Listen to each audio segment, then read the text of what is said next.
if I was to say minority, part of minority has already been absorbed by the majority. And so we still decide to speak for the people. So we are here as members of parliament, and we have a statement for you. We are here to condole with the families and friends of the young Kenyans who lost their lives on June 25th, 2 days ago, when they came out to commemorate their friends and comrades who lost their lives last year while protesting the draconian finance bill. We also want to condole with the families and friends who have lost loved ones in the previous years as a result of police brutality. Would like to offer our sympathies to those who are injured, some who are still in hospitals nursing serious injuries inflicted by police bullets. We also send our sympathies to those who are abducted and released, and ask that those who have never been returned and the ones abducted recently, as recent as a few days ago, be returned to their families. The life of a parent whose loved one is unaccounted for is totally unbearable. In fact, sometimes it might be better to receive a body and bury than to live with the uncertainty, which of course has no closure. Now, during the recent demonstrations and the past demonstrations, we saw massive destruction of public and personal property, including looting and vandalism of shops and even banks. This has always happened whenever there are demonstrations, but it is an act of criminal elements who take advantage of peaceful demonstrations to steal. We condemn in the strongest terms possible the acts of those criminal elements and totally distance ourselves from their actions.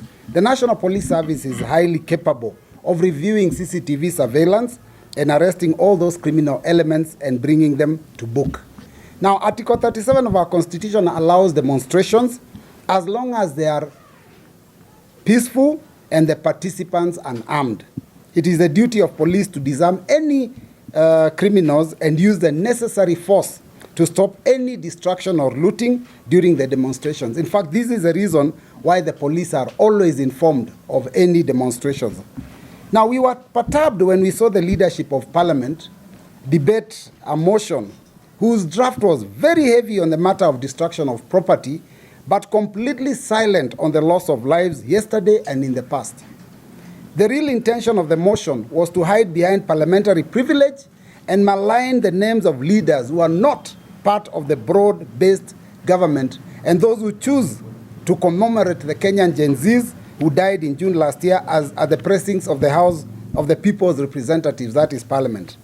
Members made reckless comments concerning planning and funding of the demonstrations. They shouted themselves hoarse about attempts to overthrow the current regime and made very unfortunate threats against our leaders. On the matters raised yesterday, we want to remind them that the leaders who have been quoted to incite violence are all part of the Kenya Kwanza regime. Our current sitting governor was quoted threatening he will stamp his authority on demonstrators who attempt to destroy property. Last week, the people who came out to demonstrate to ask for justice for Albert Ojwang, who was killed in a police cell, were beaten mercilessly by goons escorted by police in full glare of the media. A member of parliament from Rift Valley and another one from South Nyanza were in newspaper headlines threatening to deal with demonstrators. One actually said that he would transport thugs from his region to deal with the demonstrators on 25th of June. He insinuated that if the rungu-wielding goons had caused some pain, his thugs would be more lethal. The chairperson of the President's Council of Economic Advisors told demonstrators that before anyone left their home to go for peaceful demonstrations, they must say their final goodbyes to their friends and family. But interestingly, no single individual outside the broad-based government made any threats of any nature whatsoever, other than to stand in solidarity with the youth in their grief. It is interesting to note that none of these individuals have been summoned to write any statements in any police station and to explain why they're inciting violence. Much as we are appalled at the accusations and counter-accusations, we are curious as to why the Ruto regime decided to use the Communications Authority to switch off media stations, which was an affront on the Constitution of Kenya 2010 article is it 48 on the freedom of the media. Was it that this regime did not want what was it that this regime did not want Kenyan citizens to see? will believe that this is definitely connected with the atrocities visited upon our citizens and must be condemned. We shall not allow a clawback on the rights enshrined in our constitution. Could the shutdown be interpreted as anarchy hour? Kenyans need answers. Now, in the comments made in Parliament, there were very many ethnic insensitive statements. This country is not ready for any ethnic profiling which could lead us down the path we traveled in 2007-2008 when we had the post-election violence. As leaders, we are determined to ensure that the country remains united and we all act as one. The comments made insinuated that the victims of the demonstrations were from a specific ethnic group. This is very careless and extremely reckless and should be condemned by all Kenyans of goodwill. Fellow Kenyans, our country, our home is not at peace. We have been experiencing difficult times brought about by the various decisions made by our present government. The very many promises made during the last campaigns and the excessive taxes imposed since 2023 have been the trigger of anger by Kenyans. Kenyans were promised heaven on earth, but what we are literally seeing is that we are in hell. When it came to a head in 2024 and the finance bill was withdrawn, more promises were made by the president himself. The regime promised to reduce government wastage and expenditure. Since then, the number of advisors in the offices of CSs, in the office of the president, have gone up. And the government is still spending on luxury items like renovations in State House, which is costing billions, while the expenditure in more important items like education and health are not going up in similar proportions. They promised to stop harambes in order to reduce theft of public funds by state officers. But this is still the order of the day. I'll give you an example. The current deputy president is going around the country donating 2 million in every constituency. Simple mathematics, 2 million per constituency will end up being 580 million when he goes around the whole country, which we are expecting them to do because we don't think they are doing this in a segmented manner. Now, just the other day, we asked him to declare his wealth because he was being vetted by the Parliamentary Appointments Committee. And we know that with what he gave us as his value, his wealth, he cannot afford that. So what we are asking is why is it still trying to portray opulence, which is one of the things that the youth say they do not want to see. Now we are asking that instead of the name calling and the finger pointing, this regime must deal with the problem at hand. Reduce the lies, make proper plans, and address the youth unemployment problem, which is actually the one at the heart and the center of all these demonstrations. If you do not listen to these highly educated and disenfranchised youth and continue using force to silence them, how will you address their concerns? It's not about the political class. It's not about Rigathi Gachagua. It's not about Kalonzo Musyoka. It's not about David Maraga. It's not about Fred Matiang'i. It's not about us as elected leaders. It's about the future of Kenya, which is vested heavily in our youth. That is the end of our statement, which we shall sign and give to you. Yes, there has been an allegation that I funded demonstrators in Makueni and also from Makueni to Nairobi. I want to tell Junet Mohammed, first and foremost, he cannot mention my name on the floor of the House without a substantive motion. And if he has one and he has the evidence, let him do a substantive motion, and I will come to Parliament and respond. I also want to say that if his information is as defective as I heard, and if he was all the allegations against me, which I know and the people of Makueni know, that I don't pay goons to do anything or I don't pay people to go to Mandamano. Mandamano is a voluntary thing. And I believe all the Mandamano, which was in 27 counties and more, if they were funded, then it would be billions of shillings. And I doubt whether anybody in opposition is likely to use that strategy.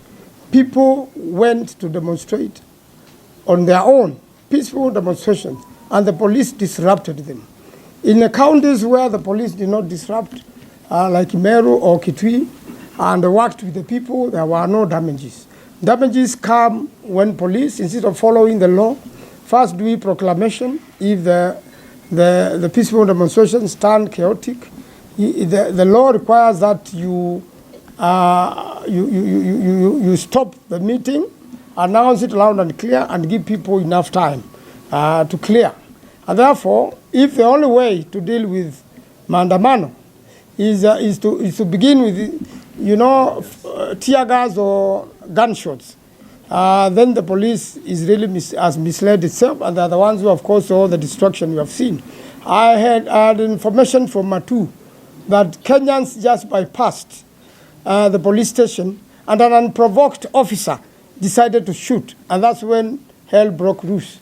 In a Mali, where 3 people were killed, some officers who were in plain clothes, suspected to be of DCI and were with a Subaru, are the one who came out of the Subaru and fired, carelessly, and killed young people even who are not in the demonstration. And that's when trouble began.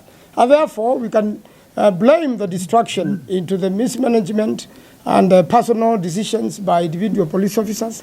And probably, if Kenyans are allowed to demonstrate peacefully, I am very sure there will be no destruction of any magnitude. So this blame game of blaming so and so is so misplaced.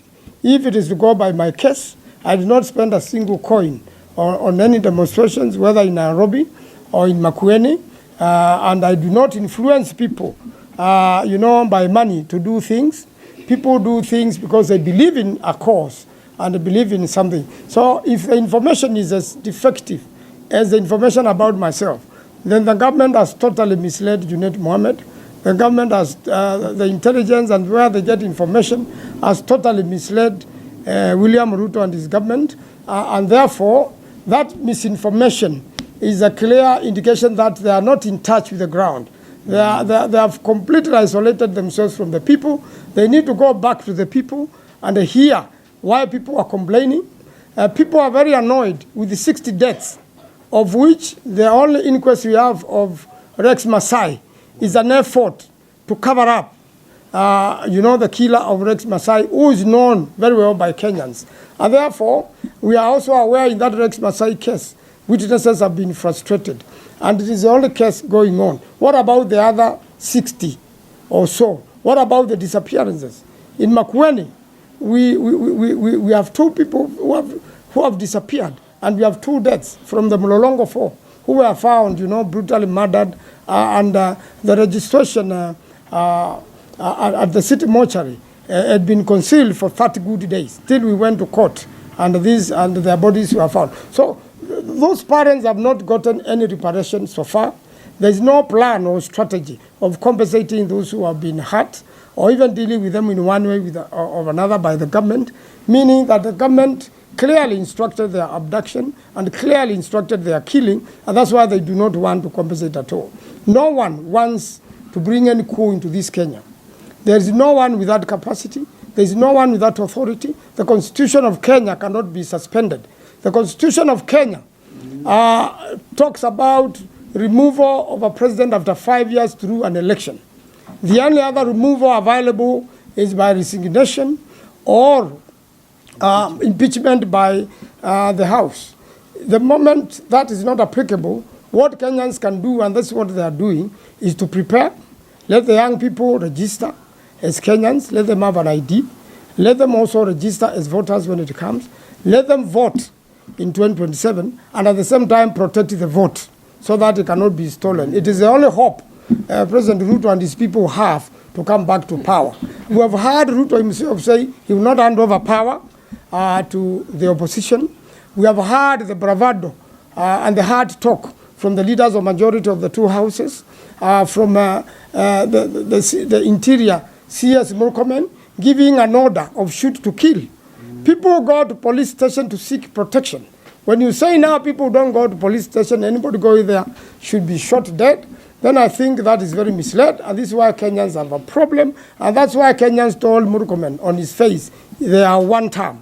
And the Kenyans must really organize themselves this time. Last time, 8 million Kenyans did not vote. We want all registered Kenyans to come out in large numbers and vote this government out.